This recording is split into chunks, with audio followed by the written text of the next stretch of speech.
거정이하고 중개 대상물 부분이 가장 어렵습니다. 왜냐하면 법조문이 없는 거 11페이지에 보면 박스 안에 있는 게 이게 법조문이거든요. 법조문은 간단하게 돼 있는데 시험에는 이렇게 토지가 중개상물인지 아닌지 시험에 나온 적은 없어요. 건축물 중개상물인지 아닌지 나온 적이 없어요. 그렇게만 나오면 쉽죠. 근데 실제 시험을 보면 어렵게 출제됐습니다. 자, 그래서 중개 대상물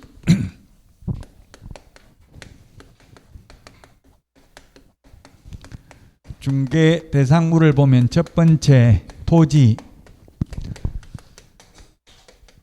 두 번째 건축물, 그 밖의 토지의 정착물, 그 밖에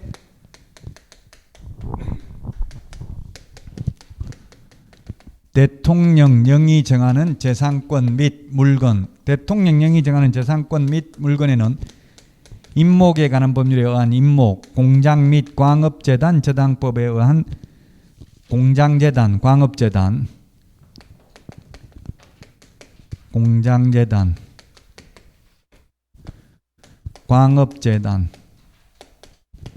이게 중개 대상물입니다. 그 토지 건축물은 시험에 나온 적 없다고 했죠. 토지라고 해서 모두 중개상물 될 수 있는 건 아닙니다. 중개상물이 아닌 거에는 두 가지 종류가 있습니다. 첫 번째는 아예 중개가 개입될 여지가 없는 것. 중개는 소개하는 거잖아요. 일단은 알선하는 건데 사고 팔 수 없는 거는 소개할 수 없죠. 그래서 거래의 대상이 될 수 없는 거는 중개상물이 아닙니다. 두 번째 중개상물이 아닌 거는 중개대상물이라는 것은 개업 공인중개사만이 중개를 업으로 할 수 있는 대상물이 중개상물입니다. 그래서 중개상물이 아닌 것은 이렇게 시험에 나오는데 아무나 다 할 수 있는 것도 중개상물 아닙니다. 무자격자도 중개를 업으로 할 수 있는 것은 중개상물 아니죠. 예를 들면 자동차는 거래가 가능해 소개할 수 있어요.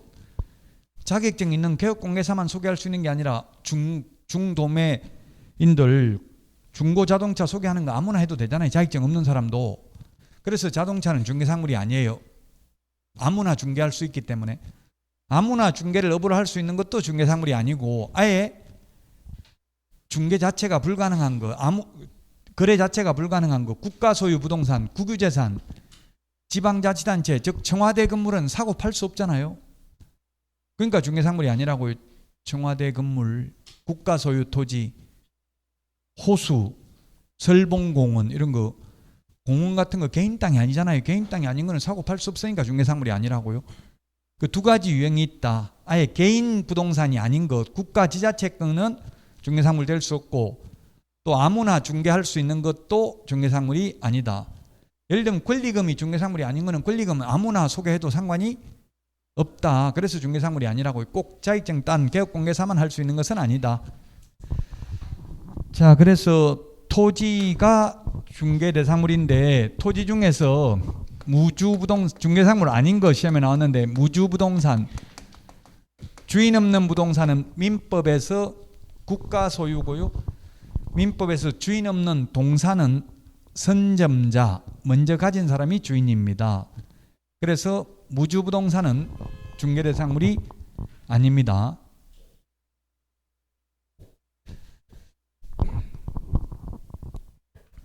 자, 그 다음에 미채굴 광물.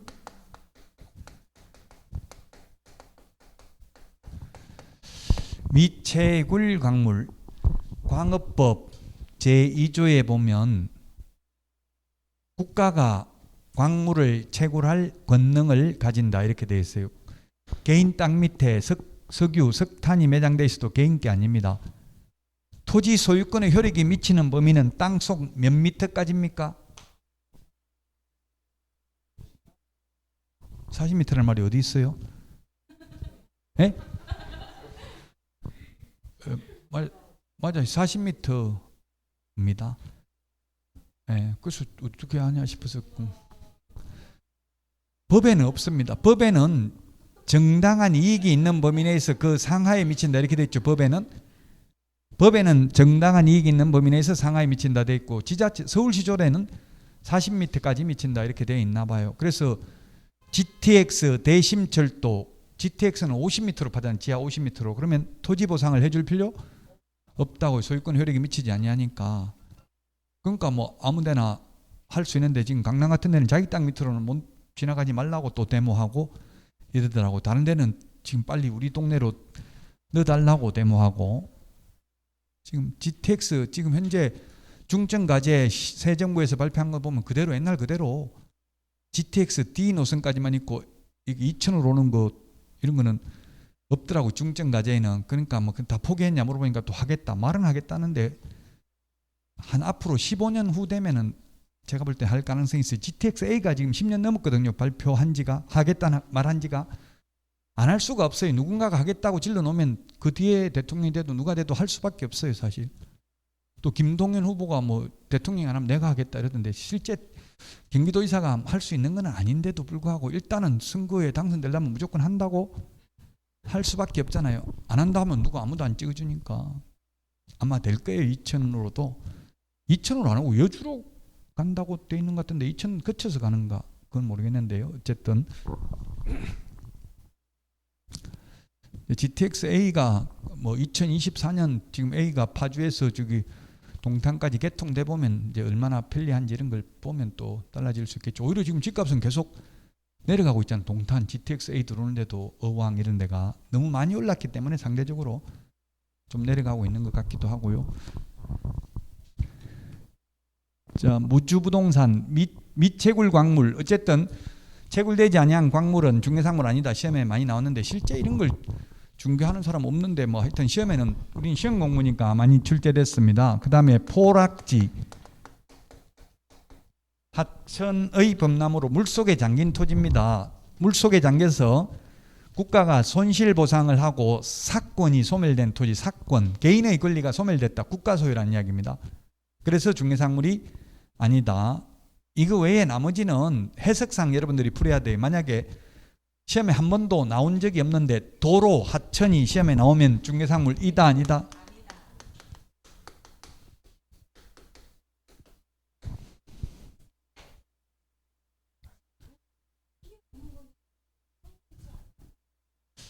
예. 예, 그래서 맞아요. 이거는 논란의 여지가 있기 때문에 시험에 나온 적은 없어요. 될 수도 있고 안 될 수도 있다. 개인 땅이거나 개인 도로거나 개인 하천이면 아니고 국도, 공도, 지방도, 뭐 지방하천, 국가하천이면 아니겠죠. 남한강 이런 건 아니겠죠. 하천이라도. 근데 개인 하천, 요즘은 개인 집 마당에도 뭐 하천 요즘 아파트 단지안에도 하천 같은 거 이런 거 많이 만들어놨죠. 뭐 커넬 컴플렉스 해가지고 요즘 말을 다 어렵게 써놓더라고요. 아파트도 찾아오기 힘들게 요즘은 다 적어놨어요. 뭐 퍼스트 베뉴, 뭐 웰 카운티 이런 거 막 적어놨더라고. 그 특별한 뜻은 없어. 웰, 좋은 카운티, 미국에 있는 카운티는 미국 그 행정단이잖아요. 우리 군처럼 이런 거 웰 카운티 이런 거 적어놓고 퍼스트 베뉴, 퍼스트 베뉴가 그냥 지역이더라고요. 아파트 이름에 하도 베뉴가 많이 들었길래 뭔 뜻인지 찾아보니까 그냥 그 지역 첫 번째 지역이다. 이런 뜻이더라고. 퍼스트 베뉴 뭐 이런 거. 어쨌든 나이 먹은 사람 찾아가기 힘들어요. 며느리지. 자, 토지를 거래할 때는 자, 일필의 일부도 중개상물이다 아니다? 네, 일필의 일부도 중개상물입니다. 일필, 필지, 필지는 또는 필은 하나의 지번이 붙는 법률적 개념이죠. 1번지가 1필지입니다. 그럼 획지는 학계론에서 일단의 경제적 가치가 있는 토지. 그럼 필지가 큽니까? 획지가 큽니까?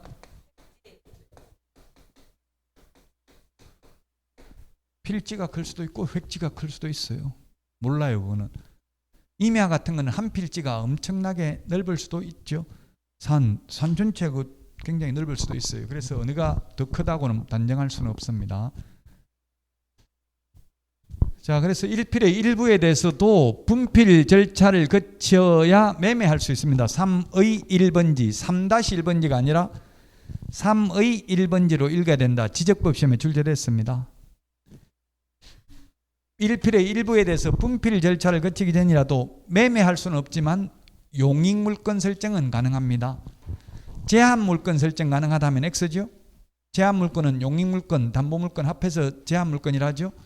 용익물건은 지, 지, 전, 지상권, 지역권, 전세권, 담보물건은 저, 질, 유, 저당권, 유치권, 질권.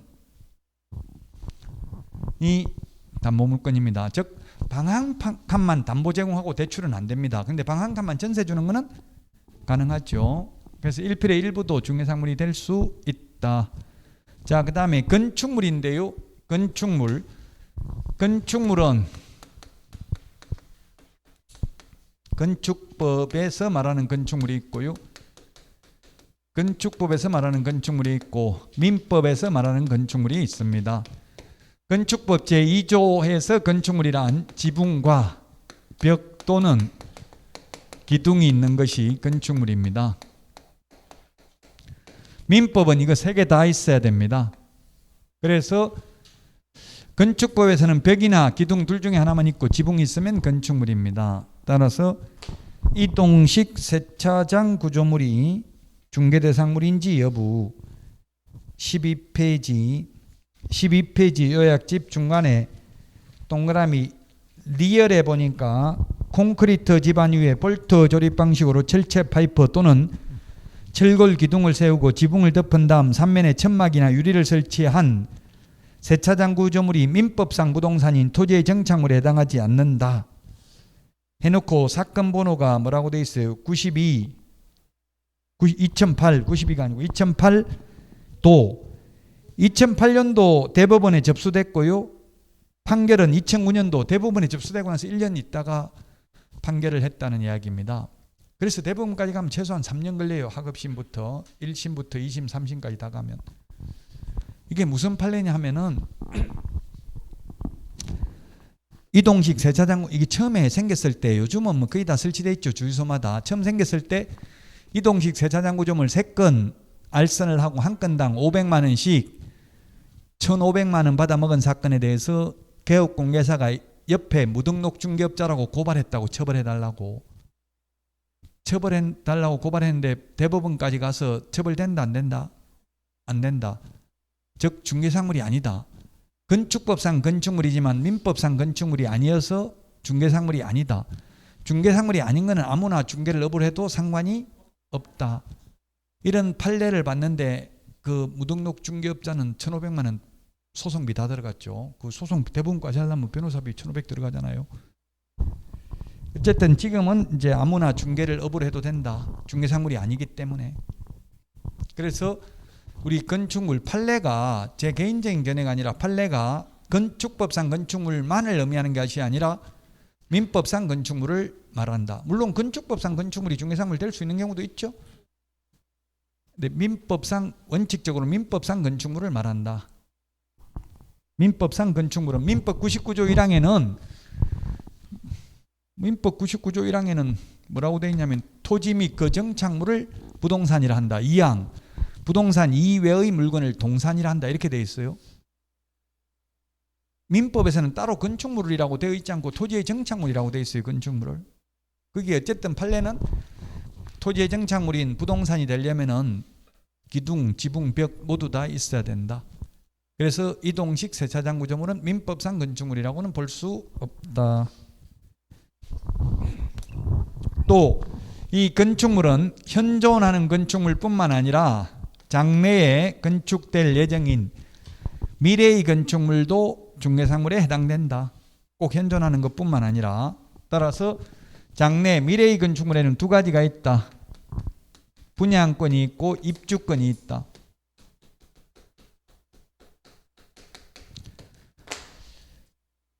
분양권은 미래의 건축물에 해당된다. 동호수가 특정된 분양권. 시험에 수분양자, 피분양자 이런 말 나오면 그건 중개상물 됩니다. 피분양자, 수분양자 똑같습니다. 수분양자는 수 받을 수 분양받은 사람. 수분양자가 특정돼 있다. 분양받을 사람이 정해져 있는 것은 중개상물입니다. 몇 동 몇 토 누가 분양받았다 정해져 있으면 그건 중개상물 됩니다. 근데 아직 어디 받을 건지 확정 안 돼 있는 것은 중개상물이 아닙니다. 그래서 입주권은 추첨 기일날 추첨을 하여 당첨되면 입주할 수 있는 권리에 불과한 입주권은 중개상물이 아니다.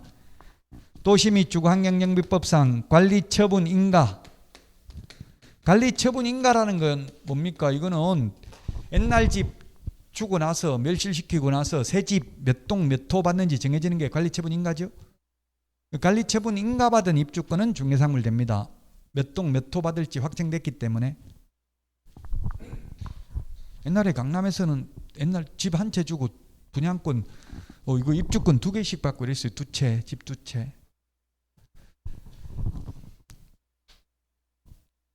지금 이 재건축 기대감에 의해서 분당, 일산, 1기 신도시가 지금 집값이 올라가고 있다고 나오더라고요. 오늘 이제 계속 떨어지다가 지금 최근 약간 상승세로 전환됐다 이렇게 나오더라고요. 이게 아마 재개발, 재건축을 완화한다 이렇게 하니까 되는 것 같아요. 보통 재건축 하는데 15년 정도 걸렸더라고.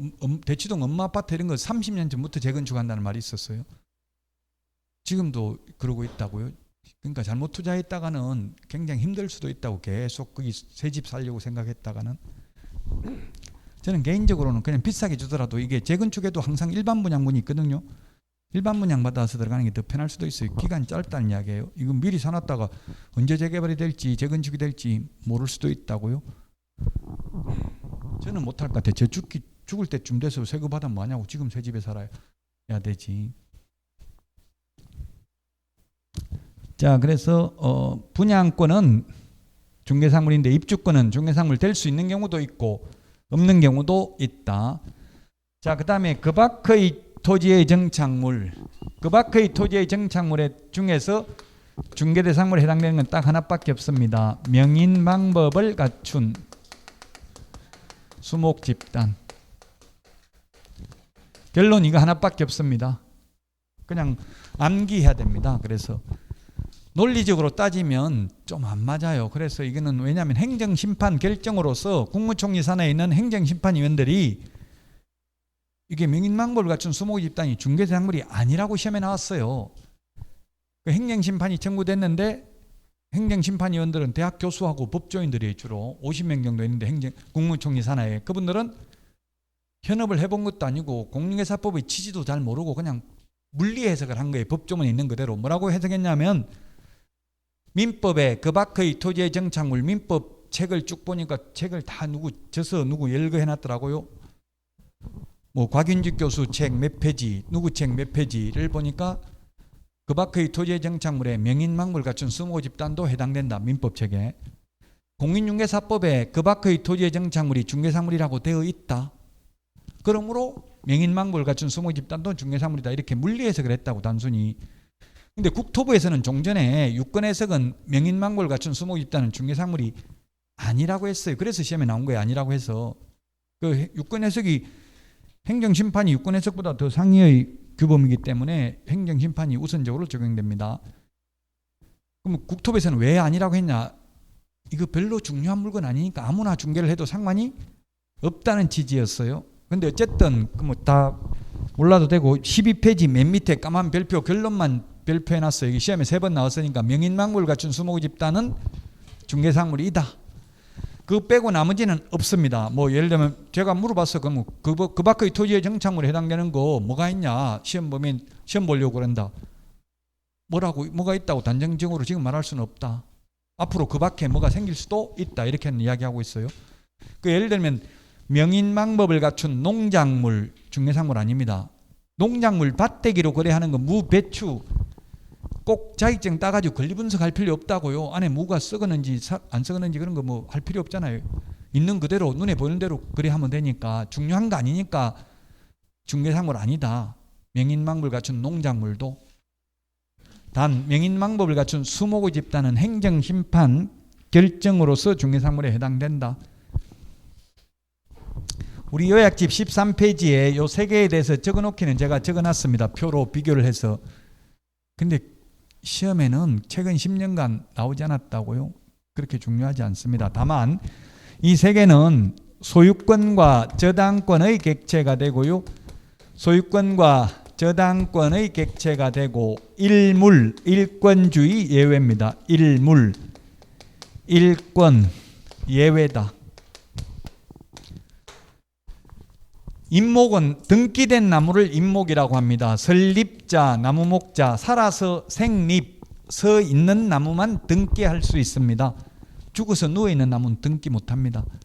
등기된 나무가 임목이라고요. 명인방법을 갖춘 수목의 집단은 등기된 게 아니라 관습법상 공시방법을 갖춘 겁니다.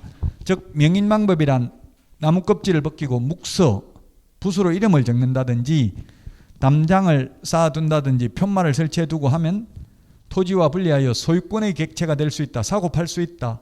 또한 중개상물에 해당된다. 단 저당권의 객체가 될 수는 없다. 저당권은 등기를 요소로 한다 이런 말 있죠. 저당권은 등기를 요소로 하고 전세권은 전세금을 요소로 하고 지상권은 지료를 요소로 하지 않습니다. 지상권은 지료를 요소로 하지 않죠. 그래서 지상권은 지료의 약정이 없는 이상 지료의 지급을 구할 수 없는 점에 비추어 보면 분묘기지권을 시효 취득하는 경우에도 지료를 지급할 필요 없다가 종전 판례의 입장이었어요. 지금은 물론 지료 청구한 때부터 지급해야 되죠. 분묘기지권도.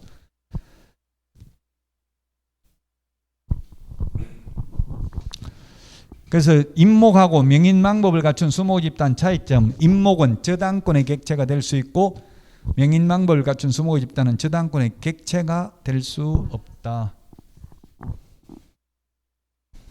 객체라는 것은 그냥 대상이라고 생각하면 되겠죠. 물건은 주체는 될 수 없죠. 사람이 주체가 되는 거고 객체만 될 수 있는 거죠.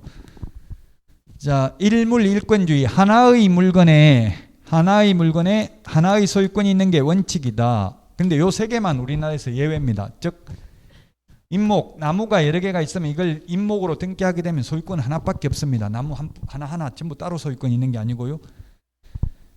마찬가지로 공장재단, 광업재단도 마찬가지입니다. 공장재단 둘 다 마찬가지인데 공장 부지, 건축물, 건물, 공업소유권, 생산설비 등등 재산적 가치가 있는 물건들을 다 묶어서 재단 목록을 작성해서 이것을 공장재단으로 등기를 하게 되면 이 재단 목록 안에 들어있는 게 전부 하나로서 소유권의 객체가 되며 중개대상물이 됩니다.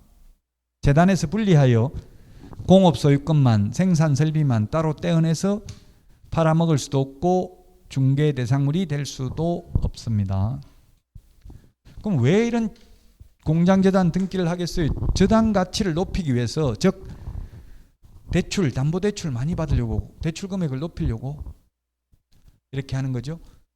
토지만 저당권 설정하면 대출이 많이 안 되니까 대출 많이 받으려고 이런 공장재단, 광업재단을 설정하는 경우가 있는데 현실적으로 저도 한 번도 임목, 공장재단, 광업재단 중개해 본 적 없습니다.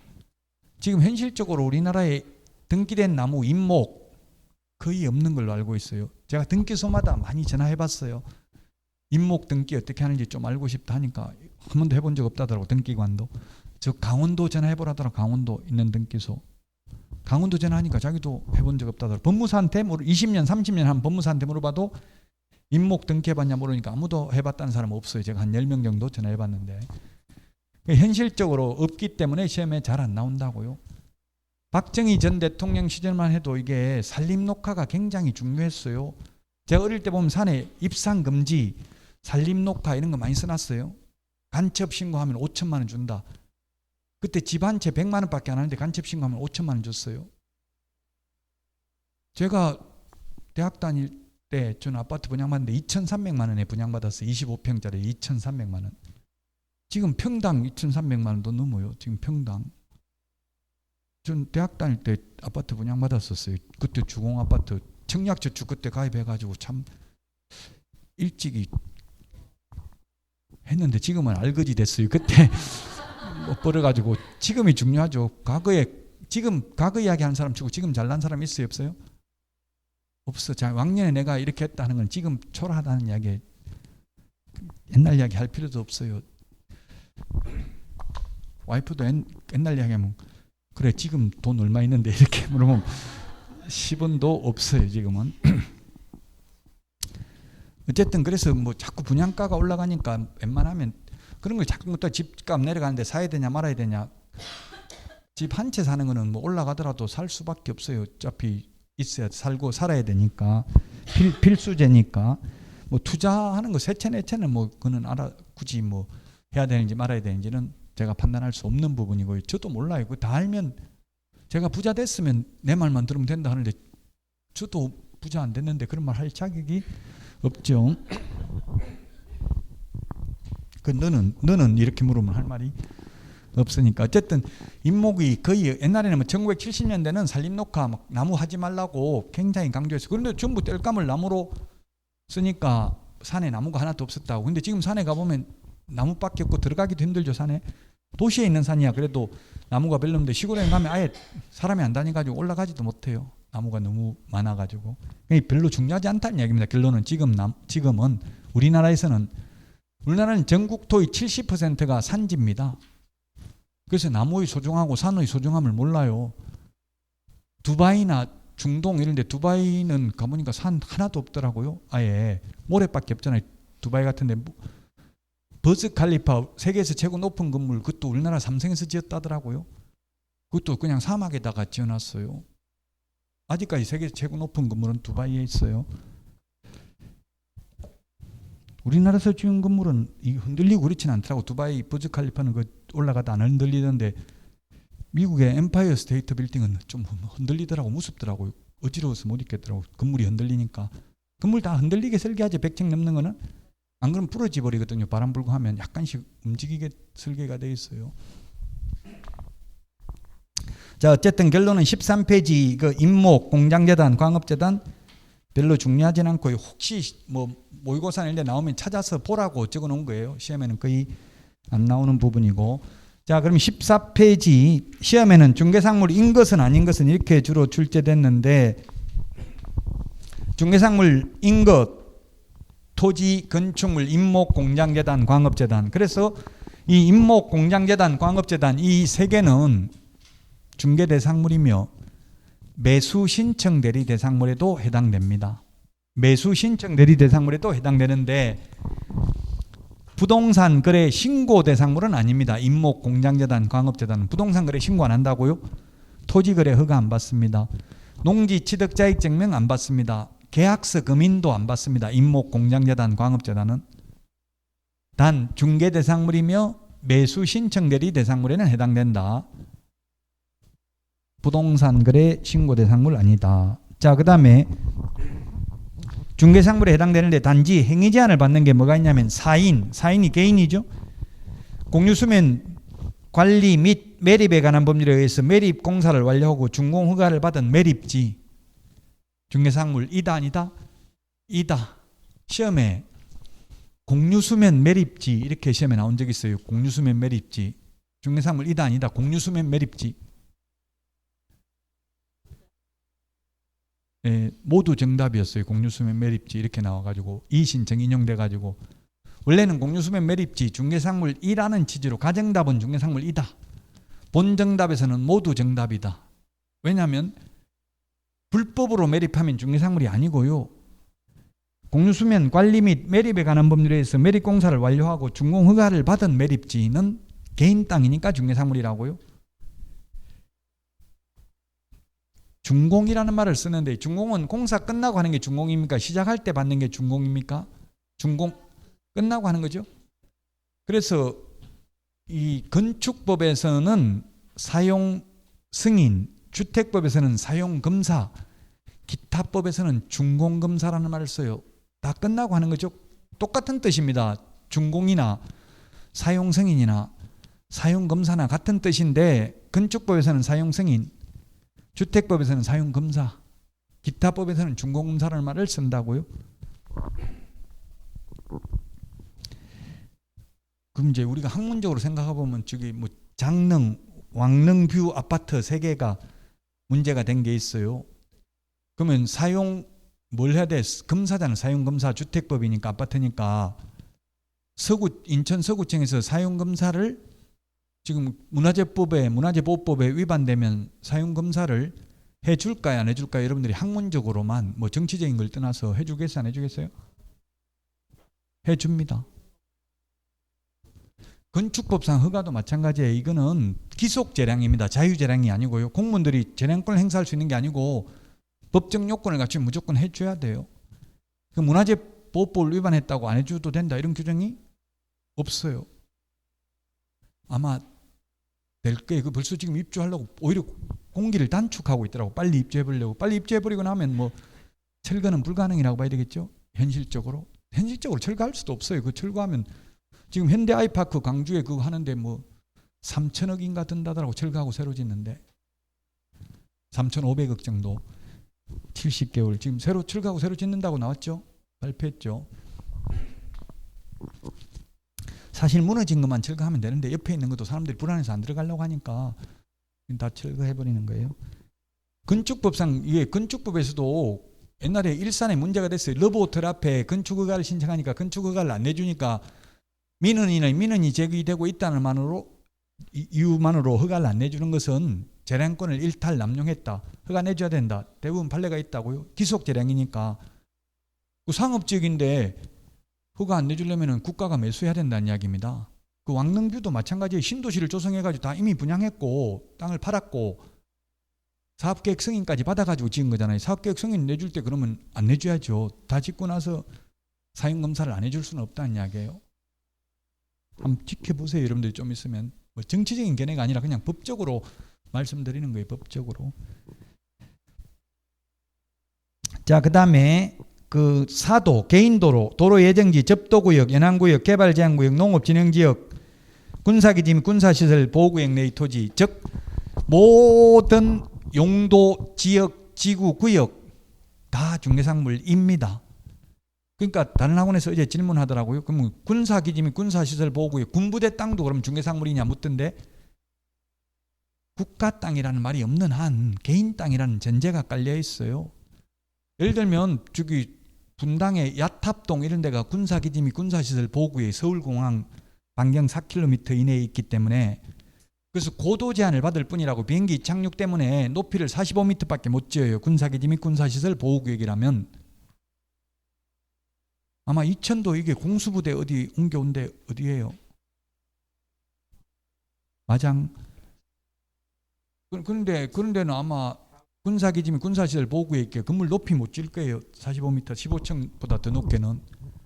왜냐하면 공수부대들 헬기 같은 거 이런 거 이착륙하고 하려면 그거 다 개인 땅이라도 군사기지 및 군사시설 보호구역이라고 그 근처에 담장 안에 군부대 땅 말고도 군사기지 및 군사시설 보호구역이라고요. 자, 어쨌든 결론은 모든 용도, 지역, 지구, 구역 다 개인 땅이라는 전제하에 다 중개상물이라고요. 시험에 개인 땅이다 이런 말 안 나와요. 그냥 개발 제한구역 중개상물 이다 아니다 물으면 이다라고 해야 돼. 이다. 물론 개발 제한구역이라도 국가 땅이라면 아니죠. 그런 극단적인 단서를 생각하면 안 된다고. 용도, 지역, 지구, 구역만으로 중개상물 아닌 경우는 없다. 개인 땅이라면 다 중개상물이다. 즉 행위 제한만 받는 거지 거래 자체가 불가능한 것은 아니다. 개발 제한구역은 개발을 못하는 거지 거래 자체를 못하는 거 아니에요. 토지거래 허가구역이라도 허가받으면 거래 가능하잖아요. 중개상물이라고요. 그래서 또 모든 용도, 지역, 지구, 구역 중개상물이고 모든 지목 다 중개상물입니다. 작년에 그래서 시험에 나왔죠. 지목이 양어장인 토지, 양어장이든 목장용지든 공장용지든 전답 가수원이든 대든 상관없이 다 중개상물이라고요. 단 물론 개인 땅이라는 전제는 깔려 있는 거죠. 개인 땅이 아니면 거래 자체가 불가능하니까 안 되고요. 모든 지목, 모든 용도, 지역, 지구, 구역, 용도, 지역, 지구, 구역이 약 350개 돼요. 상수원 보호구역, 수변구역, 접도구역, 연안구역, 하천구역. 여주 같은데 이게 남한강 근처에는 전부 한강 수계, 상수원, 수질 개선 및 주민 지원 등에 관한 법률에 의한 수변구역, 상수원 보호구역, 수질 보전 특별 대책적 이런 거에 해당된다고요. 그러면 그 아마 남한강 근처에서는 무슨 오폐수 시설 이런 거는 못 할 거예요. 아마 공장 같은 거 이런 거 오폐수 나오는 거 행위 제한만 있을 뿐이고 중개상물이다. 농업진흥지역은 뭡니까? 옛날로 말하면 절대농지죠. 지금 농업진흥지역이 있고 진흥지역 외의 농지가 있잖아요. 옛날에는 절대농지, 지금은 진흥지역 외의 농지는 상대농지. 절대농지, 상대농지 흔히 동네 말로 지금 말하고 있는 겁니다. 뭐가 더 비싸요? 절대농지, 상대농지 중에서? 상대농지가 비싸요? 그거는 이천은 상대농지가 비쌀 거고 이천은 제가 태어난 고향 시골 심신산골 영원히 농사밖에 못 짓는 땅은 절대 농지가 비싸요. 어차피 농사 지어야 되고 개발이 안 되면 그냥 경기라도 들어갈 수 있는 거 경지 정리된 논이 비싸다고요. 지역에 따라 달라요. 무조건 절대적인 건 아니에요. 근데 대도시 근처에 도시 근처에 앞으로 개발할 가능성이 있는 데는 상대 농지가 비싸겠죠. 절대 농지 농사만 지어야 되고 절대 다른 거를 못 하는 게 절대 농지잖아요. 개발이 안 되니까 단 절대 농지라도 농업인이 농가주택 짓는 거는 가능해요. 그 농업인이 되는지 안 되는지 이게 중요하잖아요. 농업인은 아무데나 집 지으면 되니까 농가주택 짓는 거는 도시 사람은 못 짓는다고 절대 농지는 집. 결국 행위 제한만 될 뿐이라고요. 그리고 그다음에 가처분, 가압류, 가등기 되어 있어도 분묘기지권 설정되어 있어도 지역권 설정되어 있어도 중개사물 되죠. 사법상 제한만 되는 거라고요. 가압류, 가처분, 가등기, 분묘기지권 설정되어 있는 거, 특수지역권 설정되어 있는 땅 다 중개사물 됩니다. 사법상 제한만 있을 뿐이다. 자, 그 다음에 중개사물이 아닌 것, 공시방법을 갖췄으나 법률에 규정이 없는 것, 업건, 20톤 이상 선박, 건설기, 업건, 중개사물이 아니라는 말은 꼭 개업공개사만이 중개를 업으로 할 건 아니라는 이야기입니다. 20톤 이상 선박은 등기를 하기 때문에 의제부동산이고요. 20톤 미만 선박은 등기 안 하기 때문에 동산입니다. 둘 다 동산이라서 중개사물 아니고 20톤 이상은 의제부동산이라도 대통령령에 규정이 없기 때문에 중개사물이 아닙니다. 의제부동산은 대통령령에서 정하고 있는 3개, 임목, 공장재단, 광업재단 요 3개만 중개사물입니다. 그럼 선박 중개해도 돼요? 안 돼요? 아무나? 아무나 해도 된다고요? 오늘 보니까 러시아 호화 요트 100m짜리 4천억이더라고. 4천억 요트 배 하나에 4천억짜리 아무나 중개도 된다고요? 중개사물이 아니니까 개업공개사만 중개를 업으로 할 수 있는 게 아니고. 건설기계, 포크레인 이런 거죠. 비행기는 임대차 가능해요? 불가능해요? 비행기 임대차 하는 거? 가능하죠. 아무나 중개도 된다고요? 지금 아시아나 대한항공 반 이상이 임대차더라고요. 다 저는 비행기 샀는 줄 알았는데 임대차도 가능한데 중개대상물이 아니니까 아무나 임대차 중개도 된다. 자동차 마찬가지고요. 그 다음에 공장재단, 광업재단에서 분리된 토지 건물은 거래 자체가 안 됩니다. 재단 전체가 하나로서 거래되죠. 그 다음에 농작물도 토지와 분리하여 거래의 대상은 되지만 중개상물이 아니다. 농작물. 중개상물이 아니라는 건 농작물 밭대기로 거래하는 거는 아무나 해도 된다. 무, 배추 나중에 뽑아가기로 하고 미리 와서 돈 주고 가는 사람들 있어요. 그거 아무나 중개도 된다. 자, 그 다음에 거래가 불가능한 거 행정재산, 무주토지, 공도, 미채굴 광물, 호수, 공원, 바다, 국가하천, 사건 소멸된 토락지는 거래의 대상이 될 수 없으니까 중개사물이 아니고 국유재산 중에서 일반재산, 옛날에는 잡종재산이라고 불렀습니다. 일반재산은 매각은 가능하지만 공개입찰 방식으로 매각해야 되므로 원칙적으로 중개사물 될 수 없다. 그러나 2번 이상 유찰된 경우 수의계약을 체결하거나 개업공개사에게 중개보수를 지급할 수 있다. 이 말이 공유재산 및 물품관리법 시행령 43조에 있습니다. 그래서 예외적으로 일반재산은 중개상물이 될 수도 있다. 행정재산은 될 수 없다. 행정재산, 청와대 건물, 이천시청 건물 이런 게 행정재산입니다. 자, 그 다음에 경매, 공매, 수용, 상속, 증여, 기부채납, 환매 그 자체는 개입 여지가 없습니다. 다만 그 밑에 까만 별표 경매 자체는 개입 여지 없지만 시험에 14회 때 경매 신청 기입 등기된 부동산도 중개상물이다. 경매 넘어가고 있어도 팔아먹을 수 있다. 살 사람 있으면. 경매 그 자체는 경쟁매매니까 중개가 개입할 여지가 없다. 경매 신청 기입 등기된 부동산은 중개상물이다. 상속, 증여, 기부채납 상속 그 자체는 중개 개입 여지가 없습니다. 그러나 시험에 기출문제 상속받은 전답 상속받은 전답은 상속인 소유니까 중개상물 되죠. 상속 그 자체는 개입 여지가 없고 증여 어떤 분이 인터넷에 그런 질문을 하던데 부모 자식 간에는 5천만 원까지는 증여해도 세금 안 내잖아요. 그럼 신고해야 되냐 안 해도 되냐 묻던데 해야 돼요 안 해도 돼요?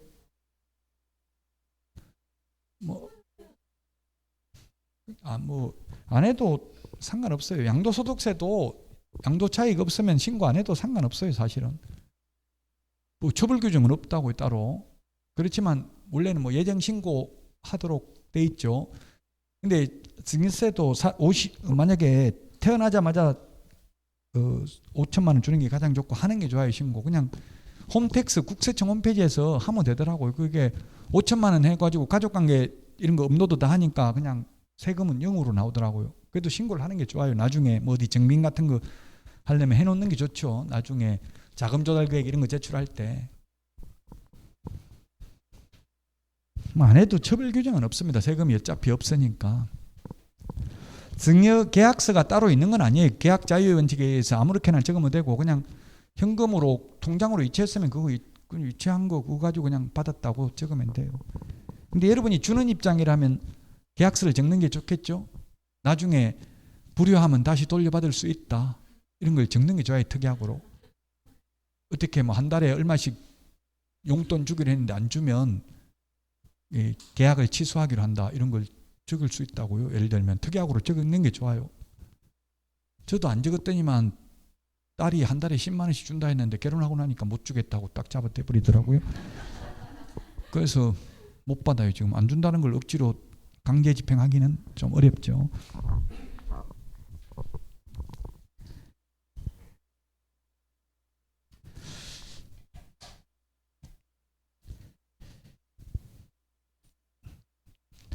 자, 그래서 기부채납 뭐 누가 얼마 기부했다, 이영애 씨가 1억을 기부했다 이런 거 뉴스에 나오잖아요. 그 기부채납 기부하는 거는 자기 마음이잖아. 어디 주고 싶은데 주면 되는 거니까 그건 중개가 개입할 여지가 없다. 환매도 환매권자만 환매할 수 있기 때문에 환매 그 자체는 개입 여지 없어요. 근데 아까 환매권은 중개상 권리라 했고요. 환매 계약이 성립하도록 알선하는 것도 중개에 해당된다. 이게 시험에 출제됐어요. 자, 그 다음에 중개 대상 권리가 아닌 것, 점유권, 질권. 점유의 성질상 가지고 있는 게 점유니까 중개 개입 여지가 없고, 질권은 동산 권리 질권이니까 중개 개입 여지가 없고요. 법정 저당권 설정, 성립에는 개입 여지 없고 그냥 법정 저당권이라고만 나오면 중개상 권리입니다. 설정이란 말 없으면, 성립, 설정 이런 말 없으면. 분묘기지권은 종손에게 전속되는 권리입니다. 차남한테 분묘기지권 중개줄게 이렇게 할 여지가 없다. 전속적이라는 것은 전적으로 속한다는 이야기죠. 우리나라에는 전통관습이 제사 주제자가 정해져 있잖아요. 종손, 태종, 이방원 이런 것도 끝났는데 보니까 장남, 종손한테 그걸 물려주려고 이런 게 옛날에는 강했잖아요. 굉장히 종손한테. 그래서 분묘기지권은 종손에게 전속되는 권리니까 제사 주제자에게 전속되기 때문에 중개상 권리가 아닙니다. 그 다음에 일신전속적인 임차권, 영업권, 저작권.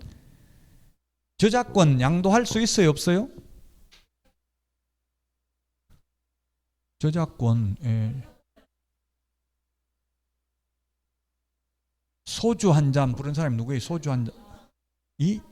임창정 소주 한 잔 저작권 양도했다 나오던데요. 뉴스에. 돈이 없어서 그 매출액 얼마인데 보니까 55억밖에 못 벌었다 이러더라고요. 1년에. 소주 한 잔 양도하고도 55억 벌었다고 다른 거 가지고. 양도 가능합니다. 저작권 상속도 됩니다. 그래서 옛날에는 뭐 참 아무거나 막 남은 노래 틀고 카페에 올리고 했는데 요즘은 저작권이 있으니까 그렇게 많이 돌아가진 않더라고. 한 몇 원 돌아가는데 한 곡 트는데, 그런데도 워낙 많이 전 국민이 다 들으면 엄청나게 많은 돈이 되겠죠. 저작권 양도할 수 있지만 중개상 권리가 아니니까 개업공개사가 중개해야 되는 건 아니라고요. 그 다음에 일신전속적인 임차권이 뭐냐면 한 사람 몸에만 전적으로 따라다니는 임차권. 대표적인 게 LH 국민임대주택 이런 거예요. 국민임대주택은 30년간 살 수 있는데 LH 나가려면은 중개업소에 새로운 세입자 구해달라고 내놓는 게 아니라 LH에다 나간다고 통보하면 LH에서 바로 돈 내줘버려요. LH는 돈 바로 내줘버리고 방 비워가지고 수리 도배 새로 싹 해가지고 그때 새로 입주자를 모집하거나 아니면 미리 예비 입주자를 다 정해놨어요. 순번을 예비 입주자를. 그러니까 순차적으로 연락을 해요. 그러니까 이런 건 중개상물이 아니라고요. 여러분들이 개업을 하더라도 아파트 단지라고 무조건 개업할 게 아니라 임대인지 아닌지 보고 개업을 해야 되겠죠. 임대인지 아닌지 보려면 호갱노노 이런 데 보면은 시세표가 다 나와요. 요즘은 아파트 그 시세표가 없는 거 아무것도 안 적혀 있는 거는 그건 임대라고 보면 되겠죠. 거래가 안 되는 거니까.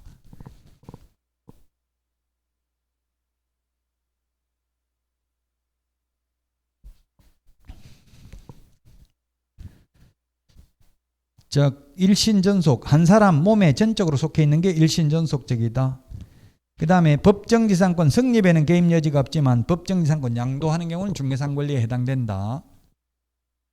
용어 정의하고 중개상물이 좀 어려웠습니다. 이게 관념적인 것이고 법조문은 이것밖에 없는데 지금 해석상 문제니까 좀 어렵습니다. 시험에 나왔던 것 중에서 온천수 중개상물이 아니다. 금전채권 중개상물이 아니다. 시험에 나왔던 겁니다. 금전채권 빚 탕감하도록 소개하고 둘이 사이 소개하고 커미션 받아먹어도 3억 빚 있는 거 저거만 탕감시켜주면 내가 1억 줄게. 개업공개사한테 이렇게 해가지고 개업공개사가 중개를 했어요. 어차피 못 받는 거 그냥 탕감시켜줘라 이렇게 해가지고 합의가 됐다면 수수료 받아먹어도 그는 중개가 아니니까 중개보수가 아니라고요. 많이 받아먹어도 상관없다는 이야기예요. 금전채권도 중개상물이 아닙니다. 금전채권 양도할 수도 있잖아요. 금전채권 양도하는 거 중개할 수도 있다고요. 또 탕감하는 거, 빚 탕감하는 걸 중개할 수도 있고. 그래도 중개상물이 아니다. 금전채권, 점유, 온천수 이런 거 중개상물이 아니다. 점유권도 아니다. 자, 여기까지 하고 쉬었다가 15페이지. 이제 논란의 여지는 없습니다. 그냥 내용 그대로 단순히 기억하면 됩니다. 15페이지부터는. 15페이지는 그래서 필기도 안 합니다. 이제 그냥 책에 요약집에 있는 그대로 보면 됩니다. 쉬었다가 15페이지부터 하겠습니다.